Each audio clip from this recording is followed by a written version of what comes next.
আসসালামু আলাইকুম। আশা করি সকলে ভালো আছেন। গত দুদিন আগে ঢাকা এয়ারপোর্টের মতো গুরুত্বপূর্ণ একটি জায়গায় যে অগ্নিকাণ্ডের ঘটনা ঘটেছে, এই ব্যাপারটা সবাই অবগত। সোশ্যাল মিডিয়া, ফেসবুক, ইউটিউব সব জায়গাতেই সবাই দেখেছে। এই ঘটনাটা নিয়ে কিন্তু অনেকেরই এক একজন এক এক ধরনের মন্তব্য। আমারও এখানে মন্তব্য আছে। আমার কোনো শিপমেন্ট ছিল না। আমার যে শিপমেন্ট চালানটা ছিল সেটা গত বৃহস্পতিবারে আমি ডেলিভারি করেছি। তো আমার শিপমেন্ট না থাকলেও আমার যারা সহকর্মী বা সহপাঠী, যারা ব্যবসায়ী যারা আছে, ওনাদের তো ক্ষতি হয়ে গেছে। যারা আমদানিকারক, নতুন নতুন অনেক উদ্যোক্তা আছে, যারা ব্যাংক থেকে লোন করে তারা পণ্য আমদানি করে সেল করবে, এরকম অনেক উদ্যোক্তা আছে যাদের পণ্যগুলো অগ্নির ভিতরে ক্ষতিগ্রস্ত হয়ে গেছে, আগুনে পুরো ছাই হয়ে গেছে তাদের স্বপ্নগুলো।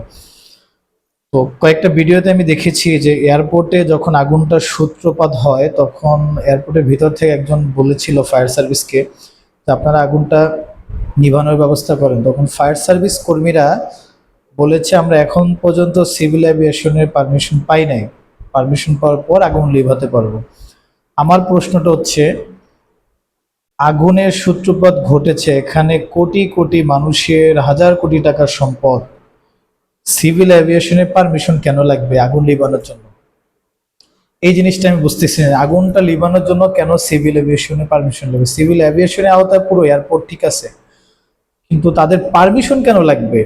যেমন একটা হসপিটালে যখন রুগী যায়, অ্যাক্সিডেন্ট, দুর্ঘটনা কবলিত কোনো রুগী গেলে, তখন ডাক্তাররা কিন্তু অনেক ডক্টর বলে যে আপনারা পুলিশের পারমিশন নিয়ে আসেন। মানে রুগীর চিকিৎসা আগে হয় না, কিন্তু পুলিশের পারমিশন আগে নিতে হবে। পারমিশন নিতে নিতে তো রুগীটা মারা যাবে। সেম এয়ারপোর্টে আগুনে পুড়ে সব ছাই হয়ে গেছে, তারপরেও তারা 37টা ইউনিট কাজ করছে। কখন কাজ করছে? ফায়ার সার্ভিস কাজ করছে যখন আগুন পুড়ে, মানে আগুন কন্ট্রোলের বাহিরে চলে গেছে, ঠিক তখনই তারা এটা লিভানোর জন্য প্রসেস করেছে।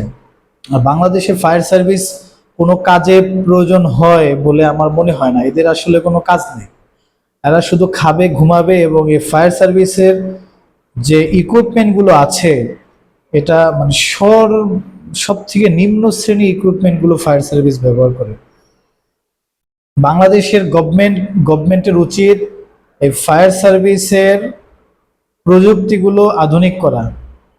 না হলে অনেক জায়গা, যেমন সিটাঙে যে গার্মেন্টসটা সমস্যা হচ্ছে, যে গার্মেন্টসটা আগুন লেগে পুড়ে ছাই হয়ে গেছে, এই গার্মেন্টস লিভানোর জন্য যে ফায়ার সার্ভিস কর্মী গেছে, তারা কিন্তু স্যালেন্ডার করছে যে আমরা পারতেছি না। তখন উপরে আকাশের দিকে তাকিয়েছিল যে আল্লাহ বৃষ্টি দাও। তো আল্লাহ তাআলা চাইলে সবই রক্ষা করতে পারে, কিন্তু কথা হচ্ছে আমাদের তো চেষ্টা করতে হবে।